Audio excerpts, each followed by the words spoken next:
No, you're Okay, 243. Promotions. They used to be called discounts. They used to be simple. Like the guy, it's good. The prices are good too. Now they're complicated. You guys are probably seen some of these. There's probably others. But basically, GK kind of drilled on this and came up with the first block are the requirements to get the discount enabled so that it actually should be applied. They use the word eligibility in their definition of a promotion. And then the second part is actually carrying out the discount. And that can be an item discount, a transaction discount, a category discount, or even a new price. And also includes how returns work. And of course, these are the common ones, and there's certainly others. And there is certainly not 100% mapping of everything you've ever seen in a discount to what GK currently supports. But there's a pretty good coverage. What's the goal? As I understand it, is to encapsulate kind of the operational aspects of the discount in terms of it being meeting requirements, meeting eligibility, to add to Omnipause the ability to basically administer all the promotions in real time during the transaction, to be able to remove that burden from any person programming a point-of-sale application. Promotion is supposed to be all done for you. And in addition to that, they stress that the component we're about to talk about will go so far as to do something I did for Joanne, and that's a version of coupon sorting where it gives the best deal to the customer. So the component in Omnipause that does all this is the promotion calculation engine. It's just part of Omnipause, but we can pick between the older previous version and the new version. We want to make sure, unlike our class we had on the central promotion design engine, that we decided to use the legacy loyalty engine for that class, we're going to stick with the newest version called Promotion Calculation Engine, PCE. And it's an ongoing component of Omnipause that is continuing to be worked upon, improved upon, as requirements come in, as they're found. PCE is pretty powerful. I mean, if you understand that you can basically have hundreds of promotions put to the POS, and it's basically going to be looking at hundreds of promotions while the transaction is taking place, and it's going to make decisions what winds up triggering. That triggering is basically when the eligibility requirements are met. PCE triggers the promotion, and then the rule of how to apply the promotion kicks in. In any case, all that's happening in real time against what is arguably a fairly complex, or can be complex, set of promotions and whatever the customer happens to be buying. Performance-wise, it's supposed to be really good unless you start to get, north of a couple hundred items in your transaction. And then we don't have a lot of information about what happens then, but one can concede that there's limits. PCE is, again, with the best field logic. It's also extendable. I've looked into a little bit about that. There's an old way and now there's a new way. The new way looks better. Say again? It's better? Good. Yeah, it's not hard to extend. Good. We'll probably be doing it. Probably. And the PC is fairly well documented in Confluence. It's pretty much everything it can do is there. It's maybe understanding what is documented is a little challenging, but it's all there.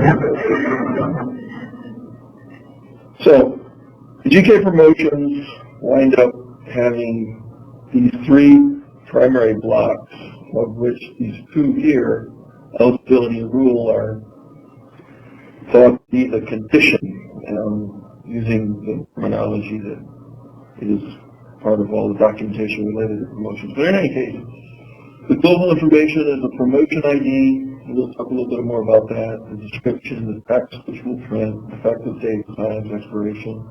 Promotion icon. Promotion icon, Promotion icon is a really cool thing that I've seen work a few times. Most of our environments aren't configured for the icon to be working. At least that's my experience. And then what happens is that when the promotion is successfully active and at the POS and someone starts to sell, and I'm not sure exactly how it is, but when you're close to being able to get a promotion, that icon will show up as an inverted icon, saying, yeah, you might be able to get this. And then as it becomes triggered, eligibility met, it reverts to its normal uninverted presence. And it's a good debug tool that shows you that at least your promotion's at the POS and it's actually doing something. Eligibility. Basically, what items are required, what departments are required, what categories are required, thresholds, how many you must buy, what are the limits, is there an interval, and the way it works is this block of eligibility actually can exist multiple times, and it's an OR operation, so all the eligibilities have to be met before the promotion will, again, this word triggered, which basically means TCE is now decide, well, let's go try to apply whatever the discount is.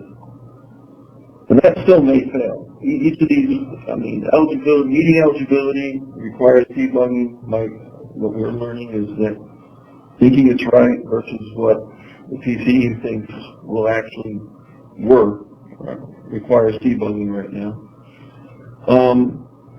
And there's an interesting thing we learned about this type code. We thought these were predefined 4-digit indications of the kind of promotion we're talking about. It turns out that's not the case. It's actually anything we want it to be, and it's going to prove to be essential for Hy-Vee in accomplishing their points, because Hy-Vee has flavors of points.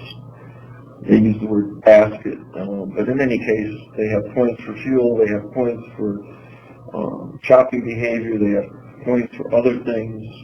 I've heard of no less than 15 types of points, and this type code is about our only way in GK to differentiate. And what that means is the promotion that winds up awarding the points would have to exploit the type code, would have to be unique for that type of point, and we'd go from there. And then the rule is, again, how the pricing engine for, I want to get rid of it, it's in my way,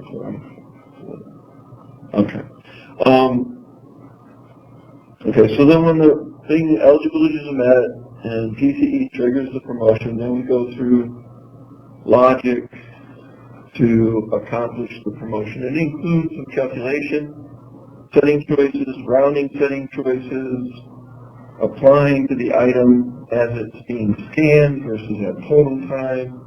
Is it an amount off, percent off, new price? And also in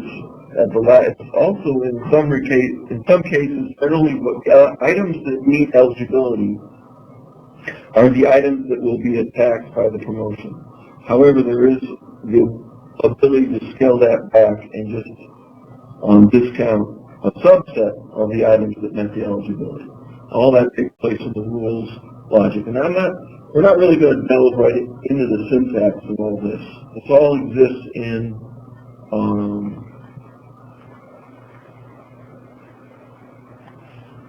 4 formats for how promotions are moved around Omnipause.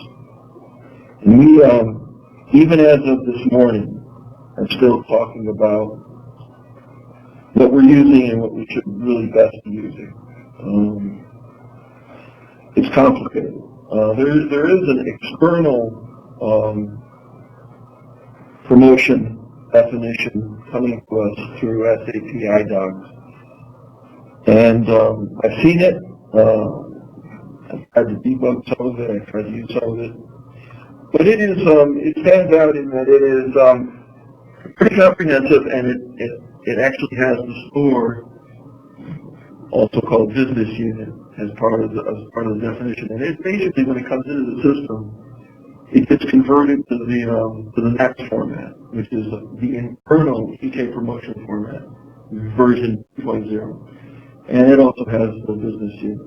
The one that we have been directed to use, and if you talk to certain folks, they're really surprised we're using it. And so its status is not really well understood right now, but it probably was created when PCE was enhanced the last time around, but then with the anticipation that something we hadn't talked about yet, CPD was going to be enhanced too, but then CPD wasn't enhanced. So we have a format that lives, and it's arguably the external form of promotion that's supposed to be out there. It does not contain a store ID or business unit, which is really annoying and troublesome. And it's caused a lot. I mean, in Hy-Vee, I don't know, 10 days we spent doing something called camel routing to work around it. But basically, as we'll see in just a little bit, there's a way to deal with the fact that store ID is missing from that format. And then there's the previous external format, though 1.6, that also, basically these last two are just one after the other. But interestingly, the 1.6 is frozen. It's tied to this central promotion designer, which is not currently being targeted for any enhancements or development. So this is how the formats overlap. As you can see, only the one that's internal, promotion V2, is all encompassing. And we actually went down the path of first giving Hy-Vee 1.6, and then we got told to give them the promotion V2.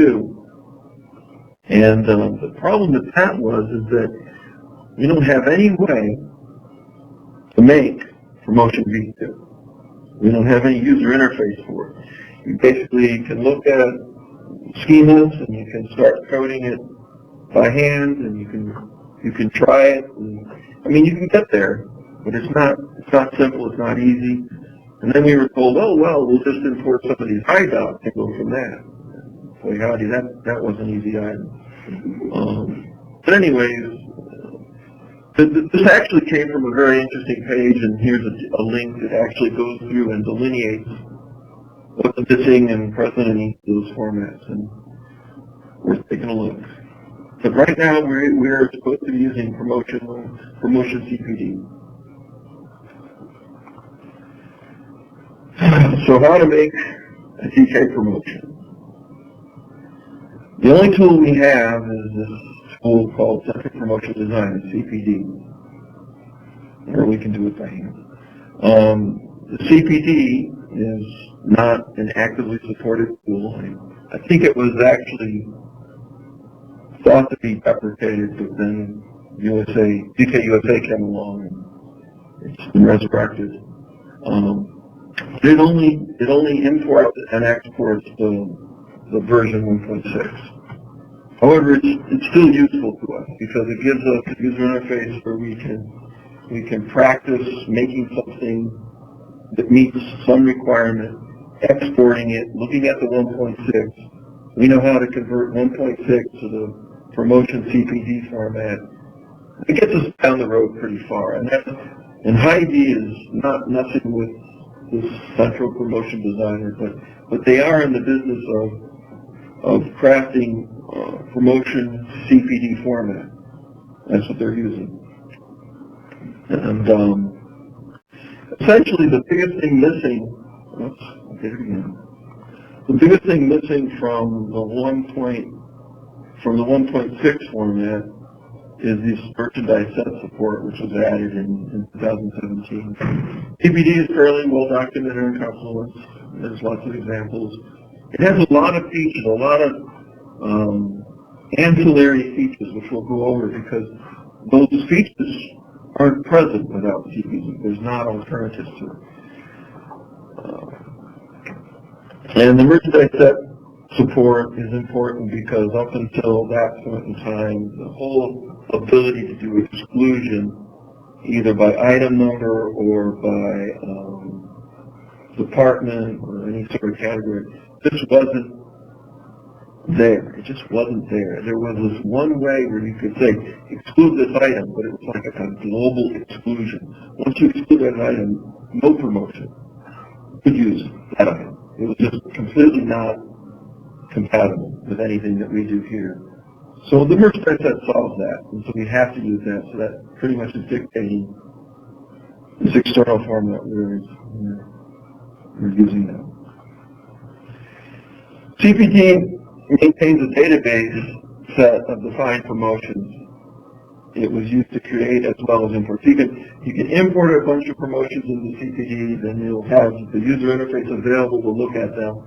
And CPD manages all that, and it keeps track of what has been activated and what has been changed since its last activation. And over here you can see that this red indicates that it's not been activated, green means it's been activated, and blue means that it's been changed since it was last activated. But all this information is not live. This is all information that CPD thinks because that's what CPD last did. Any outside promotion changes, any updates, deletions, CPD will have no knowledge of it. There's no interactivity to find out about any changes. So it's useful, but it's not live. And in development environments and in lab environments, it can get really confusing what's out there versus what CPD might think is out there. CPD also provides the way to interject store ID or groups of stores to be tied to any given promotion. And that's just part of its UI.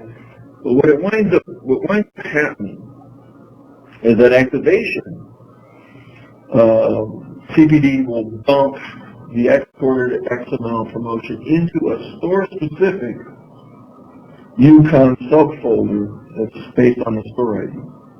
So it's like a little wart on UConn that allows this store ID specific drop. And once it's dropped into there, it carries through to the correct store. That's how they did it.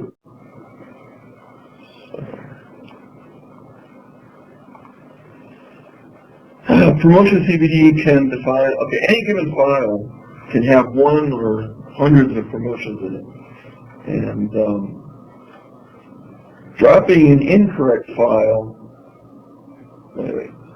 dropping a promotional file into the correct UConn folder will update and activate the promotions defined. So you give it and here's the folder example path where you drop a given promotion file.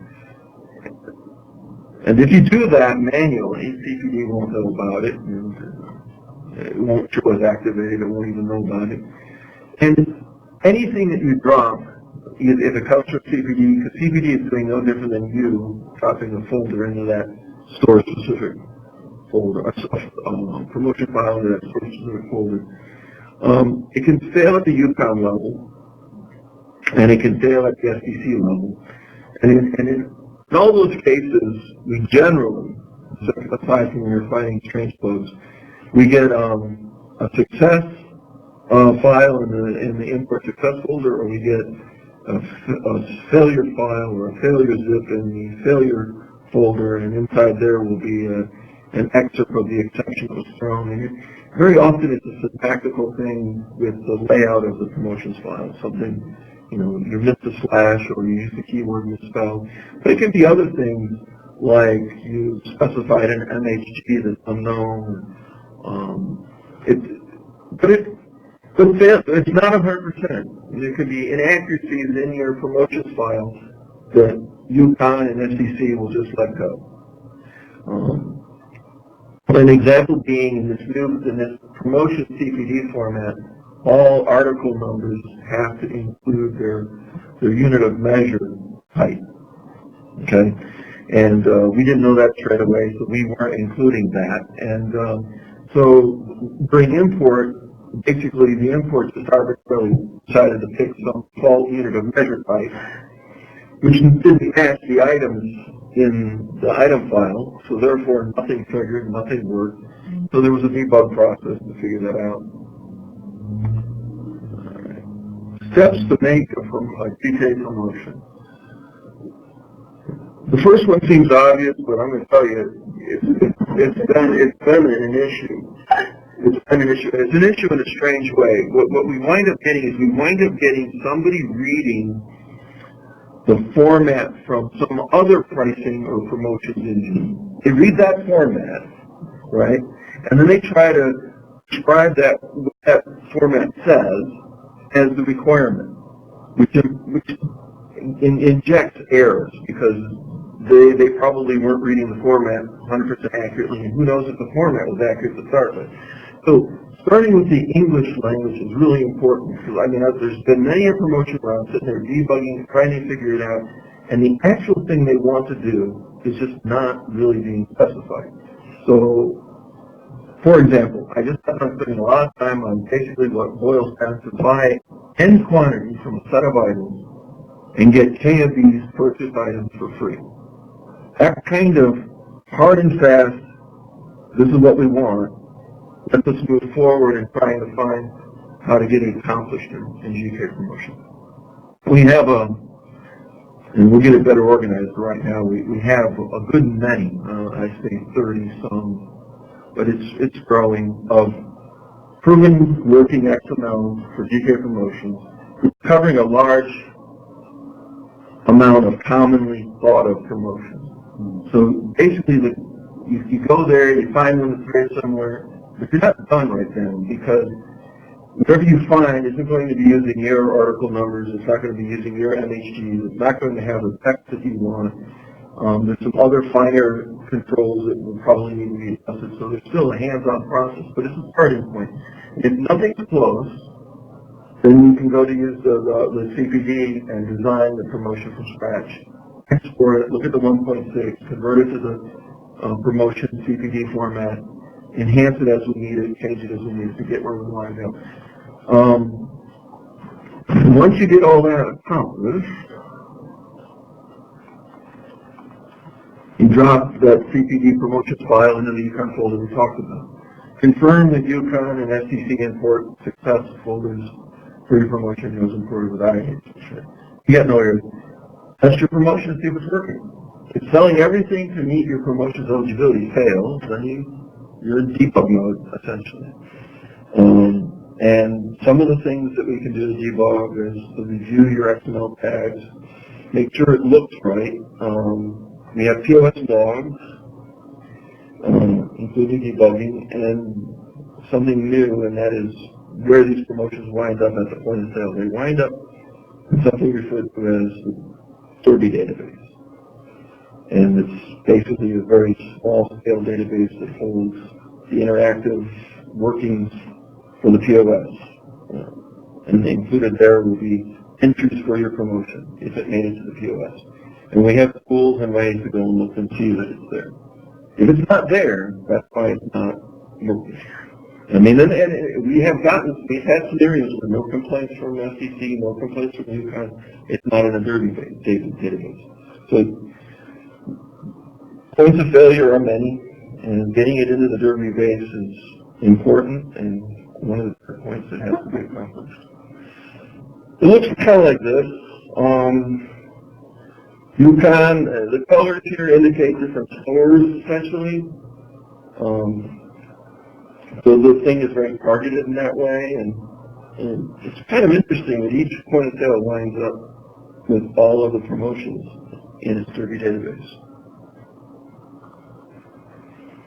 And once a promotion is active, it will remain in the Derby database until you remove it. I will talk a little bit about the promotions ID. Promotions ID, when you use the central promotions designer, not a field that you get to specify. The central promotions designer just gives you the next one you think you should use. The idea being is that it's trying to enforce uniqueness. They need to be unique. It's just operationally they need to be unique. You don't want promotion ID 25 to mean two different things coming from two different stores. And everything I showed you about manually copying things in the Yukon would allow you to break that rule. Nothing's enforcing that rule. But by convention, we want the promotion ID to be unique, and probably you can develop some logic ranges like 1,000 through 1,500 of these kinds of promotions, and 2,000 through. But it is open-ended to what you want it to be. TPD, like I said, has enforced it. Active promotions will not trigger outside their date and time enabled limits. So even though it's in the Derby database, that's considered active. But enabled means that it's not only like a begin and end date or a begin and expire date. There's also the ability to say only on Mondays and only on Tuesdays. So there's all these variants of when it would be enabled. So it's all part of the syntax. It's all controlled. And the CPD tool allows you to configure all that, so you can run and see how that winds up looking in the XML itself. PT monitors the transaction line by line against all active enabled promotions, triggering each promotion when their eligibility is reached. And then talks about the icon. The promotions icon, if you configure correctly, how many calls will show promotions and can apply using the promotions invert icon. And when it becomes triggered and applied, the icon shows in its regular uninverted image. GK promotion types. And these are the ones that exist, and each one of these is you can go to Confluence, you can read about them, and you can see how they're done. And we have examples for many of them. Just so I catch you right now, the word mix match here does not mean the mix match that we're used to talking about. It's a different thing. Mix match here is more of the ability to segregate the eligibility items. So you have like 10 items that made this thing become eligible. You want to discount the lowest price item. That's where mix match comes to play, and that kind of control. It also implies the other kind of mix match, but it's a little murky. And in any case, we have examples, and once you specify exactly what you want to accomplish, you can get pretty close.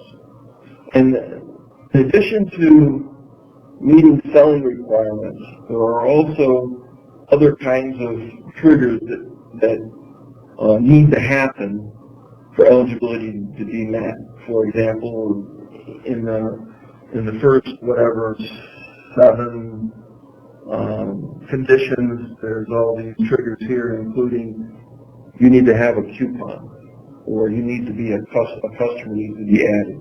So those become part of the eligibility before the pricing promotion calculation engine will say you've met eligibility, and now we're going to trigger you and try to apply your discount. The last 5 here have a slightly different trigger set. And just for practicality, like the one condition called set, it looked like it would be really useful for us, but it just doesn't work as advertised. And we haven't opened the bug on it yet because we have other ways to accomplish those promotions. But I think it's acknowledged that some of these are used heavily and are well debugged. Some of them not so much.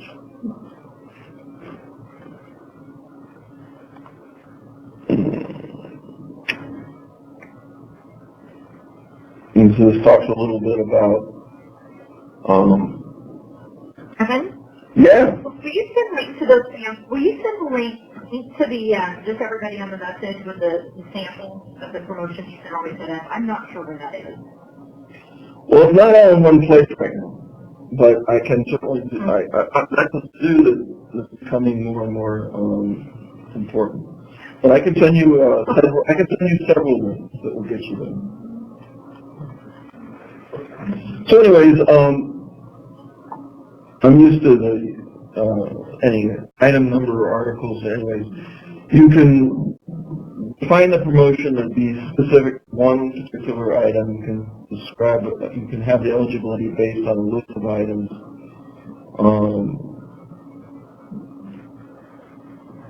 It is important that the articles that you use exist in the system. I think we've seen that configuring a promotion that wants an article number 1234 and 1234 doesn't exist results in it not being an active promotion in the system, which is problematic. Omnipause, okay, so then to make it a little bit more, I mean, we have, of course, departments and we have categories and all that, in addition to even temporary small lists of items, all can be done through what you guys know about, this merchandise article groups inside Omnipause. And they actually are really powerful, and they answer a lot of the issues of accomplishing, or departments and accomplishing, including and excluding. They're used by merchandise sets. There's some additional documentation I have on that I think is, some folks have seen it. You guys, I'll show you the link in just a second. They're powerful.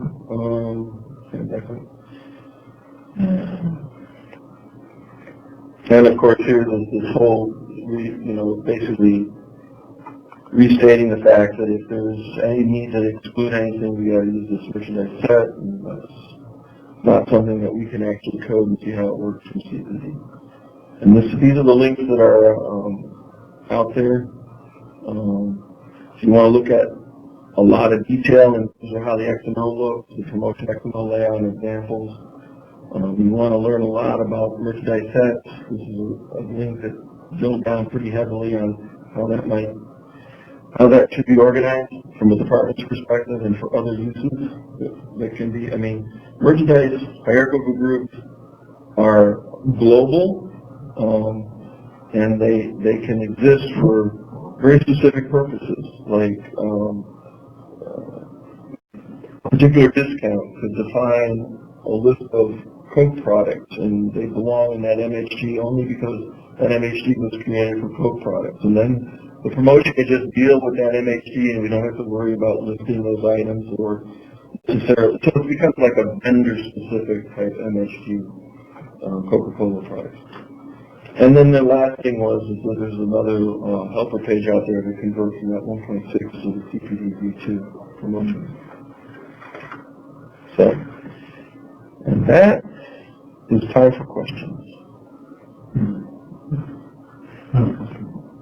Sure. So, how the customer, I'm not completely with the promotion with ID, but when we're describing CPD, the limitations of the CPD, and that we're using a different version of that, and I mean, how does the customer react to this? I mean, like, we don't have one tool for design the correct format of promotions, right? And so we have to describe this process so we know how to do work around it. I mean, this seems... Absolutely. I think the question, I mean, Raheem has opened up some tickets to try to get CPD enhanced, but the alternative will be we'll eventually have to do a CPD-like tool ourselves. One of the two. I don't think that the current status is going to work. We have right now, I've told a number of folks that how do I do this in promotion? That question is being asked more and more frequently, or this promotion doesn't work, and they don't have the skill set to debug it. That's being asked more and more frequently. So it's a challenge right now. So I think just tagging on to that, if I look at Gage, for example, and I know this may not be the call to discuss this, but Gage has, a handful of promotions but to manage those promotions, you have to go to 3 different places. Some of them are being managed in social services, some of them are being managed in CPD, some of them are being managed in an XML outside of CPD. I think it would be beneficial if we have a good tool. We're really going to compete with some of the other software providers. I think we've got to find a tool that's more consolidated and easy to use. Because you kind of have to think about the people who are creating promotions. It's not always your IT team. Sometimes it's a marketing team. It's a sales administration team. And I see that group using an interface as opposed to templates. And I think if you propose, here's all these XML documents you need to update, I think your heads would spin. That's a long way of saying that our military just takes stuff and did. Are you talking about the Tuesdays? Oh, yeah. The military discounts on Tuesdays? Yeah. I mean, Caitlin had to create like an entirely separate workaround because I think part of that's because it's not working in CPD right now. There's only one format that actually supports time restrictions today, and it's the internal format. Both promotion CPD 1.6 and version 2 do not actually have a field that puts it in the way that pricing is supposed to. They work in the love hand. They do not work in the pricing at all. So I opened the bug as it's printing as you need to fix it and say things that you need to fix it. It doesn't really matter as long as somebody fixes it. Then we'll have an option. So that's what we're going to be speaking to. And employee groups triggers don't exist in Omnipod. You have to use customer group triggers, and that's the right code for it. It's bizarre. Yeah, it just seems very disjointed. Like you said, there's 4 XML formats. And they can't decide, and all of them support something different. Yep, that's true. Yeah. I mean, this is not what you normally like to see. This is not. That is a perfect document. This is not what you'd like to see. This has been my question. What support databases and calling pricing data and receiving from Medicaid? Pricing information itself is part of the item, and that's separate. Basically, the promotion calculation engine basically has as input already defined items as they came from the database where items are kept, master database where items are kept. Which can be. And it also even goes so far as to have flags on items that say they can't even partake in a promotion. So an item can exclude itself from being discountable. But once that item has been brought into PCE and it can be discounted and it can be included and discounted, then PCE will operate against it without any other influence. It'll, if it's 50 cents off, if it's 25% off, whatever it is. I mean, there are additional configuration points, like can the total discount be more than 50% off or something? Because we didn't talk about it very much, but PC is handling also the whole scenario of, there's 20 coupons, there's 20 promotions that are all firing, right? All 20 apply, do the first 3 apply, do the ones that are both equally capable of applying, then that defines them to go into the best deal logic, which means, well, this one gives you $1 off, this one gives you 50 cents off, the $1 wins. All of that's handled by this PCE. It is having done coupon sorter, it's a non-trivial programming exercise. I'm not seeing that math part of PCE doesn't seem to be buggy at all. It seems to be solid, it seems to be working. It's much more around how we describe a promotion successfully so that PCE will operate on it successfully. That's the challenge right now. So, yeah, that goes back to the question of saying how it relates to what we got from the phone. Like, if Walmart is trying to price match in real time with a competitor like Amazon did, it's not that on Black Friday, how are they going to be able to pull in that like, finally set the changing price, but then that's more edit 14 years from now to get it. You know, what can, Well, in terms of the speed, if you have a discount, let's say, we're going to get 50% off, right? Say it's now 55% off.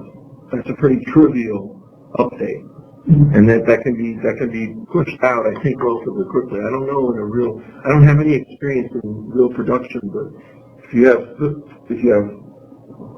1,200 stores and you want to send one XML, how fast do the point of sales reflect it? Is it minutes? Hours? Yeah, and what you're talking about is like real-time pricing, actually going through another service, checking all the stuff and all of that, totally on the system. It would have to be I don't, Promotion TV doesn't have any kind of support for that. It's all manually edited. You do have a dynamic pricing AI solution. for Yeah. hybrid pricing. Yeah. Yeah. Yeah. Yeah, so the XMLs themselves would be able to be imported in advance or whatever, but it's not provided by Promotion TV. It's pretty much I'm going to call it a dummy line, because it's essentially what it is. It's a Alpha XML. For the item. This is Alan Ware. This is Alan Ware. I'd like to mention one more thing that we might run into, if I could. With particularly in the U.S., it's mainly department stores, but you also see it some other places, and apparently in Latin America it's pervasive, which is a gating factor of promotions being the tender that's used.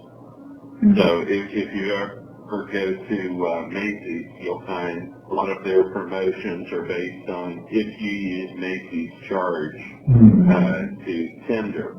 So I ended up having to dive into this a while back, and I'm mostly sharing this so you know who to call when you run into it, is apparently this was in the promotion engine some time back, and they pulled it out because apparently it complicates things because you obviously can't do the calculation for it until the end of the transaction.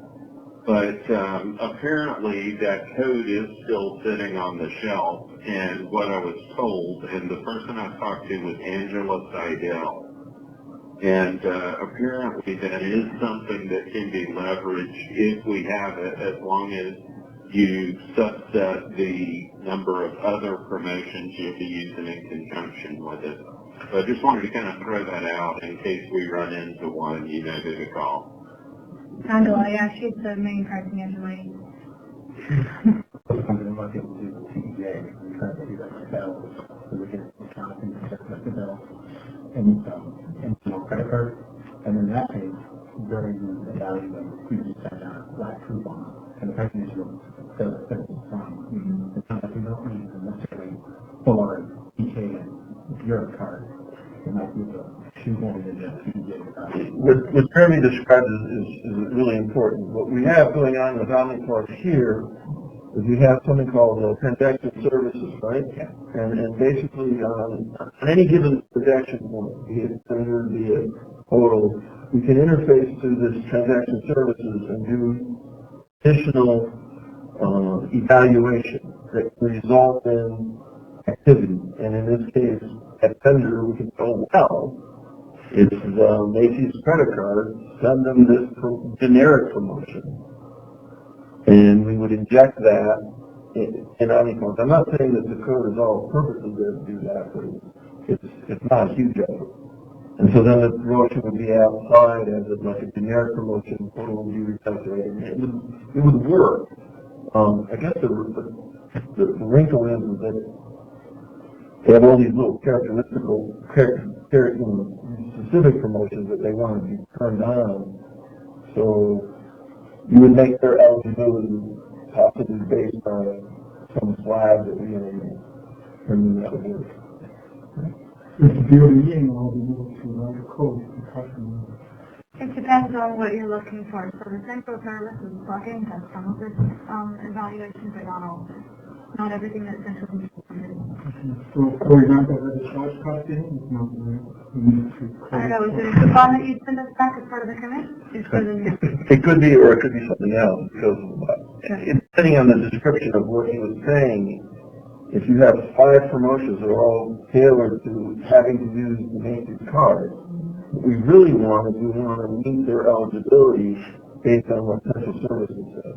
So you could have some contingency, an eligibility contingency, that only gets triggered or only gets met when Central Services say, hey, here's the magic token or here's the magic flag, and all these promotions fire successfully done. It's that kind of logic. As opposed to some catch-all, the alternative would be, oh, you basically try to get 5% off. Then we could just send a 5% coupon down when they use the Macy's card.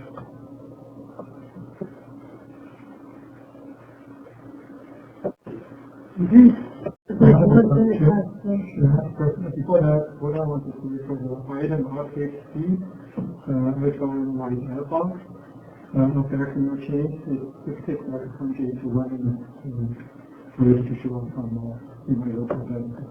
So, The item pricing or promotion pricing? no, just the item change. Normal promotion should be still. It's the same. But should is a great word. Yeah. So if they have dynamic pricing turned on to approve every minute, the price could be updated. It's the same as the I think it's quite fair. No, there's no maximum message. If you saw this on Hy-Vee, those servers are heavy. Oh, yeah. Let's see here.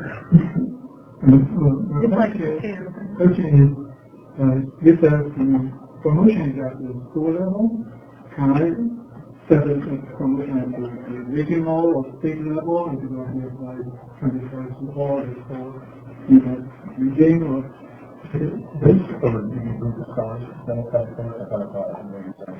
Yes. Well, so business unit group doesn't really work. It's a thing that exists, but when you import business units, they all get placed into their own group, and there's no way to change that through any sort of an import that we know of today. If there was, yes, but we don't know it. So today, business unit group and business unit ID, exactly, business unit group and business unit ID are one-to-one today. They should be, it's not the intent. Not that we know. So you can't only, oh, that's for, go ahead. Yeah. That's also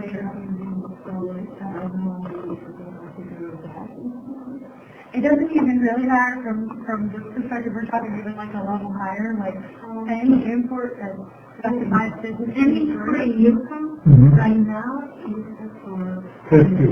yeah. For ID, they need to create each copy for Free, yeah.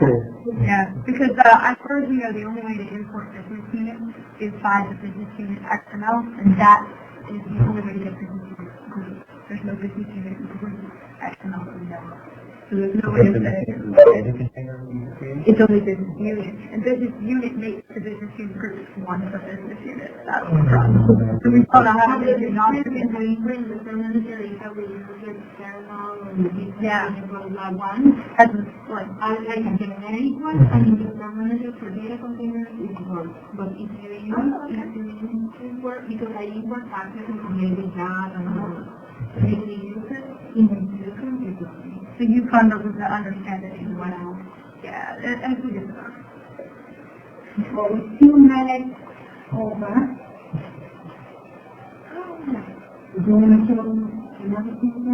Are these your examples, Kevin? These are the examples that are. That's what you're saying. That's awesome. That's some of them. There's some others that we've worked on more recently. Let's try to get. It's just going down here. So this recommends to work with the master data. If we import this, we will just use the right item to work with it. the right item, the right version that you're doing, the right environment, yeah, for whatever your main secondary is. If it's a generic 20% off for a store number that's fairly common, you can probably use it as is, but more than likely you're going to have that in place. So that global section we looked at looks like this. The condition section looks like this, which is broken down into the eligibility section and the rules section. I didn't really talk about this, but this is a little ancillary global section here in the condition as well. That's what it looks like. So if we ever were to develop a tool, for the version that we're using, some of these canned things might be nice to have in there. So like I would call it the simplest common, instead of just going through the brute force way every time. Absolutely. You know, you just have a kind of list of one, get one or whatever. Create new employees in the town. I mean, it's common. Okay, thank you so much. Thank you, Kevin. Yeah. That's great. Thank you, Kevin.